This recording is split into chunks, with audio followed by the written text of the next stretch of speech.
안녕하십니까. 월간조선 정혜연입니다. 안녕하십니까. 월간조선 최우석입니다. 자유한국당을 두고 좀비 정당이라는 비아냥거림이 나옵니다.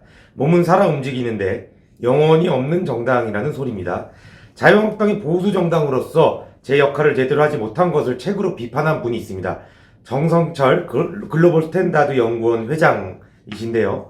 오늘 전 회장이 얼마 전에 쓴 보수의 영혼을 통해 보수와 진보에 대해 얘기를 해보도록 하겠습니다. 예. 네. 안녕하십니까. 그 전성철 회장이 굉장히 이력이 다채롭습니다. 네. 이분이 이제 현실 정치를 하신 분은 아닙니다. 네. 그냥 서울대 정치학과를 졸업하고 미국에서 법학 박사를 받으셨고요. 네. 이후에 뉴욕주 변호사로 활동을 했습니다. 네. 그런데 이제 YS 시절에 네. 대통령 비서실 정책기획 비서관을 하면서 이쪽에 이제 발을 들이셨고, 네. 또 이제 정몽준 대표가 했던 국민통합 21 네. 그 정책위 의장으로 있으면서 이제 정치 쪽으로 좀 관심을 가졌습니다. 네. 이 양반이 평소에 이제 그 보수주의에 대해서 굉장히 관심이 컸던 모양이에요. 네. 최근에 책을 한 권 내서 화제가 되고 있습니다.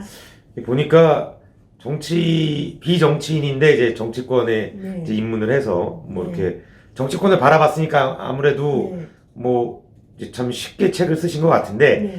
이렇게 보니까 이제 정혜연 기사를 보니까 책에서 가장 강조한 것이 자유와 선택 네. 뭐이라고 하던데요. 네, 맞습니다. 오늘은 이 전성철 회장의 보수의 영혼이라는 책을 네. 이제 가지고 보수주의 그리고 네. 진보주의에 대해서 얘기를 좀 해볼 텐데요. 네. 그 전 회장이 계속 강조한 것이 자유와 선택이었습니다. 그리고 그것은 보수의 철학이기도 합니다. 네. 사실 그 전 회장은 책에서 인류는 세 가지를 어떤 이룩하기 위해서 굉장히 걸어왔다. 네. 첫 번째는 배고프지 않기 위해서. 그렇죠. 두 번째는 남보다 너무 격차가 나서 배가 아프지 않기 위해서. 네. 또 세 번째는 무슨 행동이나 말을 했는데 잡혀가지 않는 그 자유. 네. 그 세 가지를 위한 그 과정이었다라고 얘기를 하는데요. 네. 우선 배고픔을 줄이는 것. 그렇죠. 이것은 산업혁명이 해결을 했습니다. 네. 그 산업혁명으로 인해서 이제 생산성이 늘었고, 그 다음에 인류가 배고픔에서 좀 구원을 받게 되는데, 그렇죠. 산업혁명이 가장 먼저 일어난 곳이 영국입니다. 네. 그렇죠. 영국은 잘 아시다시피 가장 작은 땅덩어리를 갖고 있는 그 국가 중에 하나인데, 그런데 영국에서 이렇게 일어날 수 있었던 거는 어떤 나라보다도 먼저 시민에게 자유가 주어졌기 때문에 네. 이런 혁명이 일어날 수 있었다. 쉽게 말해서 여태까지 그 주인을 위해서 내가 논밭을 일굴 때에는 좀 생산성이 떨어졌는데, 네. 그것이 이제 그게 아니고 노예들도 이제 자기가 열심히 일하면 가져갈 수 있다. 네. 이런 자유를 주니까, 그렇죠. 시민에게 그 자유를 주니까 노예들이 열심히 일을 했고 결국 생산성이 높아졌고, 그 결과 이제 우리에게 이제 배고픔의 이슈가 없어졌다는 겁니다.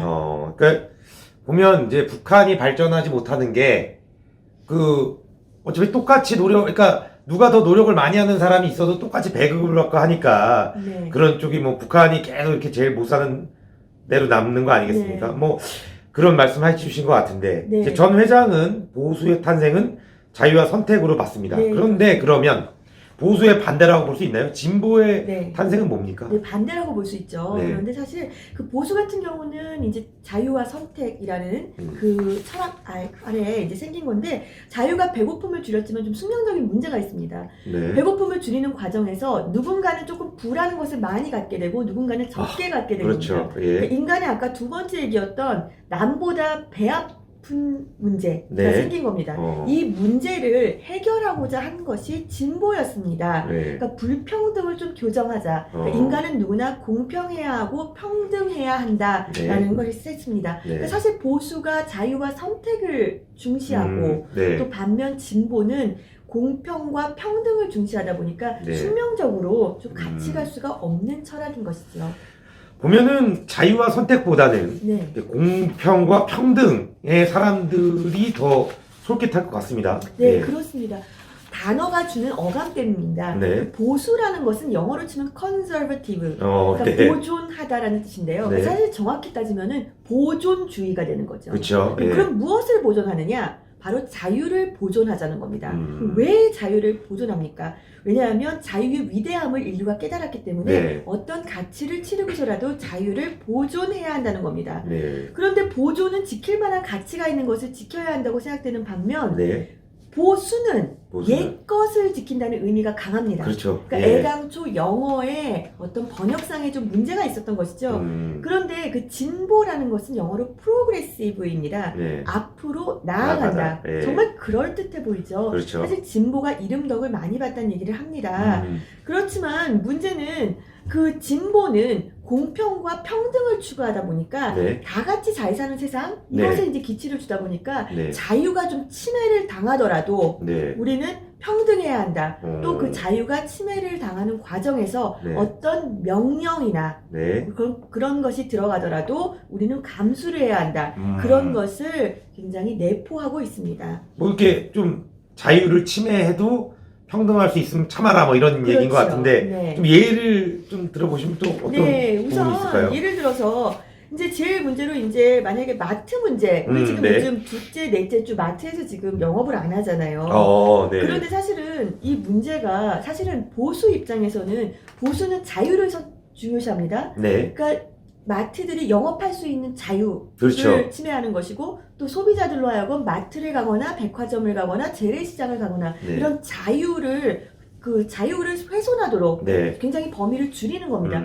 당연히 그러니까 보수 입장에서 반대를 하겠죠. 그렇죠. 그런데 예. 진보 입장에서는 평등을 하다 보면 아무래도 약자에게 관심이 쏠릴 수밖에 없습니다. 네. 왜냐하면은 불쌍한 사람들을 보호해야 되니까요. 네. 또 개인에게 또 좀 관심이 더 가죠. 그러다 보니 대형 마트 때문에 일부 장사가 되지 않는 재래시장들을 네. 굉장히 불쌍하게 생각하게 되는 겁니다. 네. 그 사람들을 위한 정책을 펴야 된다. 그러니까 당연히 그 마트를 규제를 해서 네. 이제 재래시장을 활성화시켜야 한다는 겁니다. 네.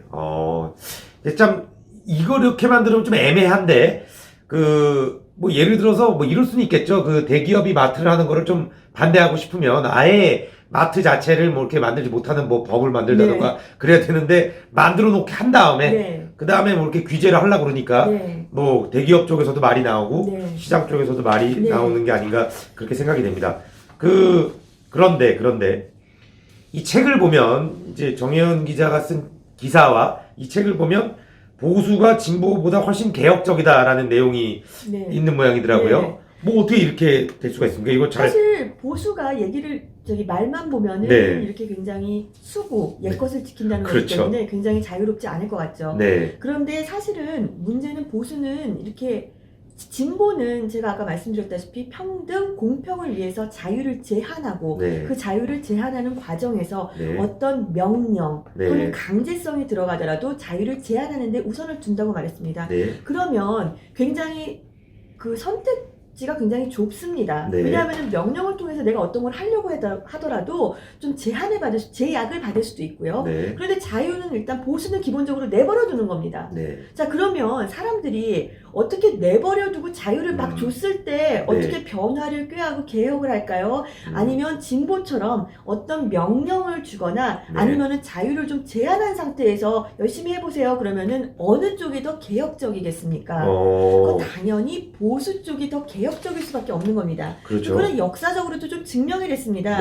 그 영국 얘기를 좀 하려고 합니다. 1978년에서 1979년에 정말 그 당시에 노조라는 노조는 전부 다 설쳤습니다.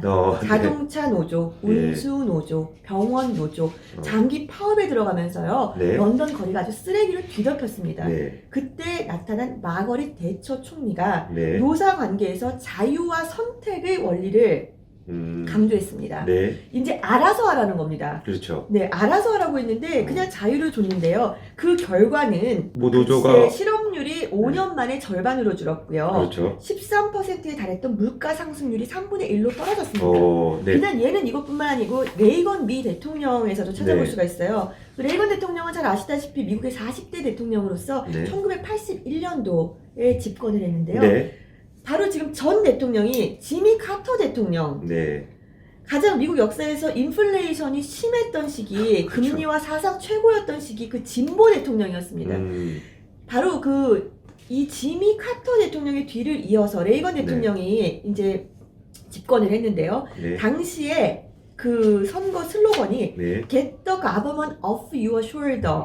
그러니까 당신 어깨를 짓누르고 있는 정부를 떨쳐버려라 라고 하면서 뭐 여러 시장에서 실시되던 가격과 경제 통제 기능 등을 전부 다 정부의 관리 감독을 과감히 없앴습니다. 네. 결론적으로 레이건이 재임을 했는데요. 8년 동안 그간 처음에 시작 때 7%였던 실업률은 4%, 또 10%가 넘던 인플레이션은 4%로 다시 주저앉았습니다. 네. 이것은 역사적으로 증명된 자유가 훨씬 더 혁신적이라는 그런 방증이 아닐까 싶습니다. 자유가 개혁적이고 네. 이런 개혁적으로 경제를 바라보다 보니까 인플레이션도 줄고 그런 것 같습니다. 쉽게 설명을 해서 노무현 대통령이 집권할 당시에 경제가 망가졌고 막 그래서 뭐 그 임기 중에 노무현 대통령 지지율이 박근혜 전 대통령 탄핵 전에 아주 최악으로 뭐 떨어졌던 기억이 있는데 아마 그런 거랑 비슷한 것 같습니다. 근데 이제 제일 문제가 뭐냐면 젊은 분들이 항상 이런 말씀 하시는데 보수는 꼰대 이렇게 생각을 하더라고요. 네. 저는 오해라고 생각을 하는데 네. 뭐 오해 아닙니까 진짜? 보수가 꼰대다 이렇게 네. 좀 오해일 수도 있고요. 그런데 사실 그 문제에는 지금 오늘날 386 운동권들이 말하는 네. 좀 뭐 박정희 시대 때 독재가 있었다. 또 자유를 뭐 침해당하고 네. 인권을 유린당했다. 뭐 네. 이렇게 주장하는 것과 조금 일맥상통하는 부분이 있는 것 같아요. 그렇죠. 그런데 우리에게 왜 반공의 이슈는 보수주의자들이 가장 저희 높이 세워야 할 가치이며 왜 네. 그런지에 대해서 좀 설명을 드리겠습니다. 우리는 아시다시피 6.25 전쟁을 겪었습니다. 그렇죠. 그러면서 대한민국의 안녕을 위협하는 북한으로부터 나라를 지키는 일은 공동체 전체의 안녕을 중시하는 한국의 보수에게는 정말 어떤 대가를 치르고서라도 이뤄야 네. 하는 바로 가치입니다. 그러니까 국민이 향유하는 자유를 네. 다소 훼손할 수 있더라도 더 대한민국의 안녕을 지켜야 한다는 것이 보수의 입장입니다. 네. 이건 반대로 얘기하면 미국에서 그 낙태를 불허합니다. 네. 사실 자유민주주의를 가장 앞세운 곳에서 자유가 여성의 권리 중에 하나인데 네. 왜 도대체 반대를 하느냐 그러는데 왜 그러냐면 미국이라는 국가는 기독교 전통에서 기반으로 나온 국가입니다. 그렇기 때문에 생명의 존중이라는 것은 굉장히 어떻게 내고의 여지가 없는 그런 가치인 네. 것이죠. 그런 차원에서 볼 때 우리가 과거 반공 이슈, 반공 때 뭐 내 자유 침범당했다, 보통 네. 운동권들 얘기 많이 하죠. 근데 그 가치는 어쩔 수 없이 보수의 입장으로서는 자유가 조금 훼손되더라도 지킬 수밖에 없는 더 큰 명제인 것입니다. 근데 심지어 이제 앞에 보면은 이제 보수가 제일 중요하게 생각하는 게 자유라고 하지 않았습니까? 근데 네. 그걸 보니까 이제 우리나라는 이제 분단 국가이기 때문에 네. 이 반공과 관련해서는 네. 아주 조그만 자유가 훼손되더라도 어쩔 수 없는 입장이다라고 보는 것 같고요. 근데 저는 정말 참 궁금한 게 이 6.25 전쟁을 치른 우리 국가에서 반공을 얘기하는 게 보수밖에 없다는 게 네. 물론 뭐 일부 진보 분들도 뭐 이 반공 이슈에 대해서 뭐 반공 이슈의 가치를 중요시하게 생각하겠지만 뭐 대부분의 뭐 진보라고 불리는 사람들이 이런 대북 문제나 그렇죠. 이런 반공 문제에 대해서 이건 사실 보수와 진보가 나뉠 수가 없는 그쵸. 문제인데 이거를 가지고 이슈화를 한다는 것 자체가 네. 좀 아이러니하다고 그래서 생각합니다. 모 정치인이 이런 말도 하지 않았습니까? 본인은 경제는 진보인데 안보는 보수다. 네. 뭐 이런 얘기도 하고 그랬죠. 예.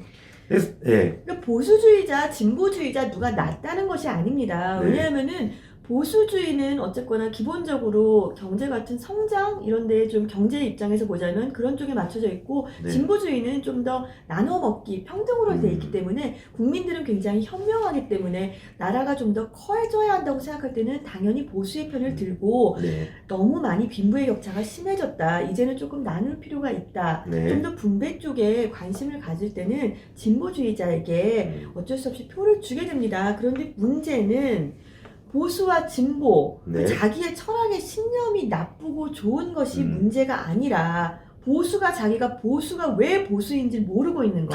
네. 그런 것이 더 큰 문제가 아닐까. 개념 확립조차 안 된 것이 가장 큰 문제가 아닐까 싶습니다.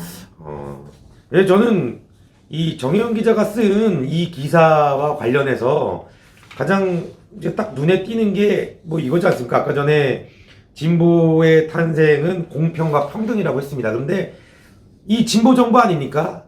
근데 이 진보 정부에서 대통령의 친분이라는 이유로 어떤 이 불법의 의혹이 있어서 선거 관련 의혹이죠. 그런 의혹이 있어서 이 의혹이 있는 사건도 벌어졌습니다. 근데 이게 과연 공평하고 평등한 겁니까? 어떻게 보면 진보가 더 공평하지 않고 더 평등하지 않다. 그런 생각 때문에 기존에 어마어마했던 문재인 정부의 지지율도 점점 떨어져 나가는 게 아닌가? 뭐 그런 생각이 듭니다. 네. 오늘 이 시간 여기서 마치도록 하겠고 다음번에 더 정혜영 기자 모시고 더 좋은 말씀 듣도록 하겠습니다.